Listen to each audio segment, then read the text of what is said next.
so Coach, tell me about the 2019 team. What do you expect? Well, this time of year it's the best time of the year because everybody's very optimistic, and at Johnson High School we're very optimistic. We have a bunch of guys coming back from last year's team that played a lot of big minutes for us and made some big plays. We got all of our skill kids back.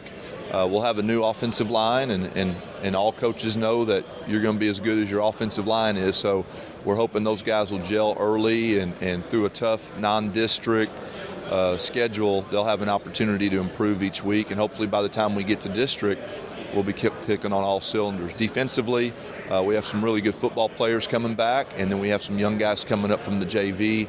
Our JV was 10-0 last year, so they know how to win, but it's a little different playing on Friday night under the lights. So we're hoping that the chemistry of this team will gel and develop very early. We'll set the bar at whatever level that is, and then our goal will be to get better and better each week. And hopefully we hit our peak at the right time, which is through district and into the playoffs. So we're very optimistic and excited and can't wait to get started. Cool. If you could pull out a few names of some kids that we should be paying attention to. Well, I think it all starts with guys coming back from last year, like Justin Rodriguez, our running back. He was a 1,900-yard guy and 30 touchdowns, and he's pretty special.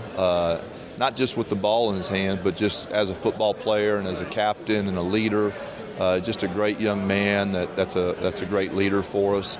We've got both our receivers back, Jaron Randall and Shane Johnson, that both have big play potential. It's exciting anytime they get the ball in their hands, but they bring a lot more to the table as well. And then defensively, we've got a Brandon Brown back up front who's kind of a game changer in the defensive line, and he's just fun to watch play. And Colton Lee at safety led our team in tackles last year. I believe he had 141 tackles last year as a junior.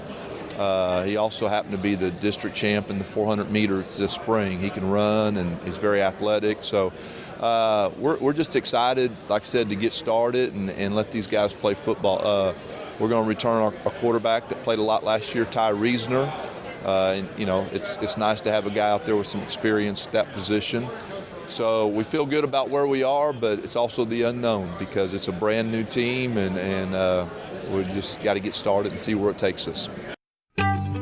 Hey, did you know that Lone Star Gridiron does mini helmets? Yeah, custom designed mini helmets that match your school. When quality and attention to detail are important, choose authentic Lone Star Gridiron mini helmets. Our library currently has hundreds of different Texas high school football teams. If you don't see your helmet, reach out to us about creating one. And hey, they make the coolest fundraisers for your booster clubs. Go to LoneStarGridiron.com and look for mini helmets on the top menu bar. All right, so what do you expect out of the district this year? Well, I think our district, is very competitive every year, but I look for this year to be from the top to the bottom, whatever ranking that may be, to be even closer. I think that gap's going to be a little closer. I think you're going to see a lot of close games on Friday nights that probably come down to the fourth quarter, maybe even the last possession to decide the outcome. So I would say in our district, you better be ready to play every week, because if you're not, you will get embarrassed. And that's some of the motivation that helps us to prepare each and every day, and because, like I said, if you're not ready on Friday night, it's never going to be good. And finally, what about any team that maybe you think will surprise a lot of people this year? And it can be anywhere in the state. Well, there's always those surprise teams and those Cinderella teams, and just teams that, like I said, when the leadership comes from the players and the chemistry's just right, that's when you can overachieve and win games or not.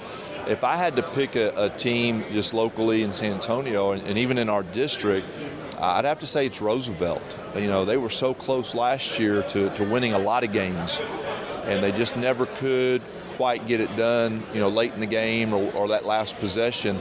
But I think they have just about everybody back. They've got a lot of talented guys that are going to come back that have been through it now, and it's hard to substitute that experience. And so I'm not going to call them a Cinderella team or a surprise team. I expect them to be really good.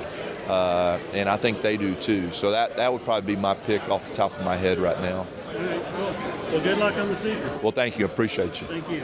LoneStarGridiron.com. Access the complete history of Texas high school football, over 100 years of information, win-loss records, coaching histories, individual stats, records, and more. Lone Star Gridiron, the authority on Texas high school football.